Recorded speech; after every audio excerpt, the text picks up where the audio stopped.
strap in, get you a little something to drink, settle in. This is a review of The Creative Act, A Way of Being. I've been wanting to make this review for a while. I really, really liked this book. I'm excited to be back making a review. Moved, new setup. Hopefully I'm in focus here. Haven't looked much at it yet, but just trying to spit this out to you guys. The Creative Act, A Way of Being. Oh, also at the end of this, I need to give this book away. They sent me a copy of The Spy and the Traitor by Ben McIntyre, which I read and reviewed, and it's a great book. So I don't know what will, just if you want it, send a comment. I don't have a whole lot of viewers. So if you want it, comment, and you'll probably get it. And I'll just ship it to you. The Creative Act, A Way of Being. Listen, great book. Now, I will say, this needs a proper review and a preface. First of all, great book, but I was in the middle of an art project when I read this book. I'm in the middle of making a film, and this book, I think, reads better if you're working on something as an artist versus if you're learning to become an artist. You don't understand or relate to some of these concepts quite yet if you just picked it up for the first time and you're not in the middle of something. So I see some other reviews out there that go, this is woo-woo. It's not very practical, but it is. But you have to know what he is talking about through experience more so than just reading it for the first time and not having lived through it. So if you are considering this book, it is one of the greatest creative process books out there. But it's going to basically become an awareness. This is like what I need to be aware of in the middle of an art project. That's the way you should read this book. Other people will pick it up and go, that doesn't even make sense, it's not practical. But it is, but you have to go through the experiences to understand that it's practical. If that makes sense. Some people have called it a coffee table book. You can open it and pick up any page, and it gives you value in terms of something that you're trying to solve, and that is also true. Great coffee table book. I don't read books, as you know, but I will be keeping this book, and it will be on the shelf at all times, nearby, all the time, reread multiple times throughout the year, because it is a reminder when you're in the middle and you need an answer of creation or an art project or making a film, writing a story, painting. This will, you open up a page and you go, okay, how can I incorporate this process into what I'm making at the moment? And it rocks, man. This guy knows what he's talking about. And that's going to be one of the more favorable reviews than the ones I've seen. A lot of people are mixed on it, and they're like, oh, he's old, he's washed up. No, this is wisdom, man. I can see it. I had the opportunity to be around a professional artist recently for weekends at a time as part of the project I'm working on. And I see this process in that artist. And I know he is one of the best and most talented artists in the entire country. So I know that it's validation that what's in here is actually, if you execute on it, that's the appropriate way to find success in the art world. It's awesome. It's awesome. The fact that actually I'm loving art recently, I'm very practical. I'm very high performance, standards, perfectionist type personality. And I find that art for me is becoming like a release, which is weird. I never thought of myself as an artist, but if you find a form of expression that you're good at, for me, film has been my way of writing and creating expression for people that I work with and am around.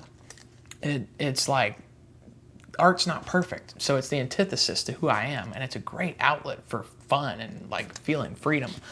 So listen here, if you've read the book, if I'm watching, I kind of want to hear what other people have thought about the book. So I highlighted some of my favorite parts. I always go through the book when I'm reading it, and I make sticky notes, one of those little tab things, That way I can study the concepts sort of after I read it. And 6 months from now, when I've forgotten some of the book, I can go back to my notes file and I can read the sections that, typically I highlight the sections that I need to work on, where there's an area of growth. I'll save kind of that idea. These ideas in this book, the concepts are terrific. So I saved a couple. And if you've read this, you'll understand. But, he writes in here that nature can reflect our inner life more deeply than self-examination. We can sit around all day long and think about who we are.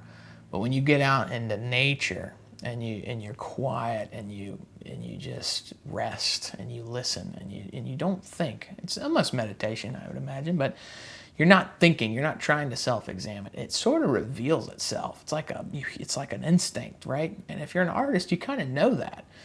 When you force art, it kind of makes it more difficult. And then when you find inspiration through not forcing it, it's actually like the purest form, kind of closer to the truth of it. And he just writes about that idea great.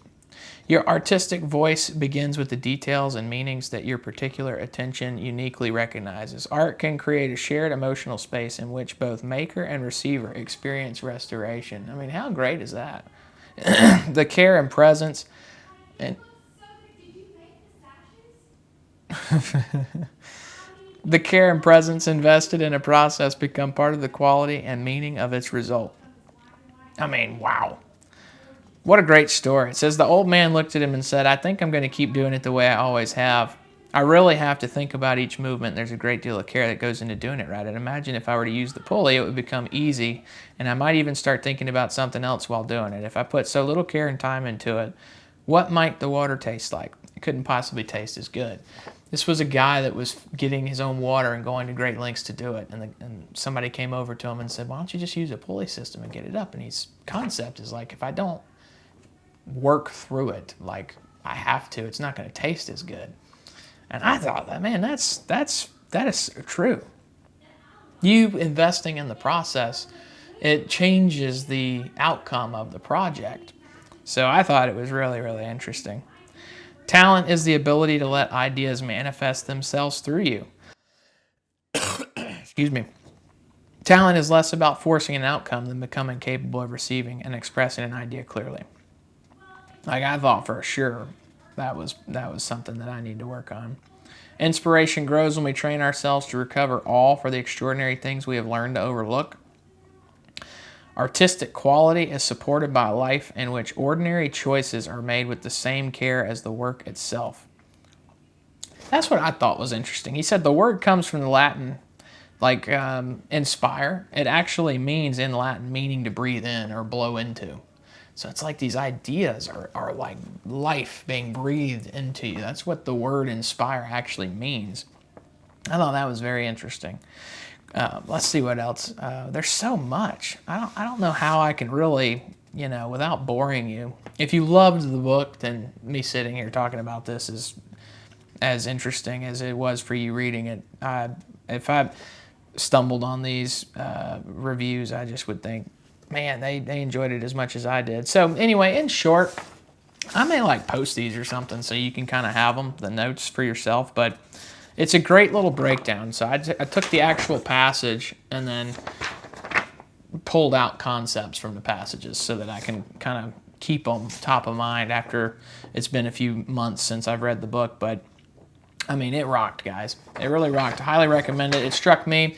Just know if you're working on a project, this is the right book during the project. I don't know how I'd feel if I hadn't have been working on a project, because you got to be in a headspace for it. You got to really be obsessed with the creative process at the time of reading the book. It's not like you're just going to pick it up and it's a page turner, although it is if you're in the middle of the process. But if I'm living normal life and not trying to create or express something at the time, I don't know if it's something you just pick up. But it is really, really deep with wise ideas. Rick Rubin's got a lot of YouTube videos out there. He's on podcasts with McKinnon and all these different artists. He was a music producer, real famous. If you look him up, you've seen him, I'm sure. But great, great, great book. Highly recommend it, and it's a keeper too. And everything is just so simple and to the point, powerful, straightforward. No bouncing around, and I mean, it's tight. So you'd enjoy it. The Creative Act, A Way of Being, Rick Rubin, which is, I have to say, it is a way of being. He describes your identity really just constantly being open to ideas, open to inspiration, viewing everything in your world without bias and with freshness as a child, play like. And that idea in artists is really where the great work comes from. And some of the most successful artists I know, they live that way. They live like a little child lives, like just with joy and with playfulness and lightness. And they don't let something that's become ordinary, they don't view it ordinarily. They view everything like it's seeing it for the first time. And that's where the inspiration, the beauty. Look at a sunset from this is the first sunset I've seen. If you can get there in your mind, then you create your world. You're able to find the beauty in the ordinary for the rest of your life. And it's great for creating artwork, but it's also a great way to live. Really great, content way to live. So anyway, it gets deep. I liked it. Creative Act, A Way of Being by Rick Rubin. Check it out. Enjoy.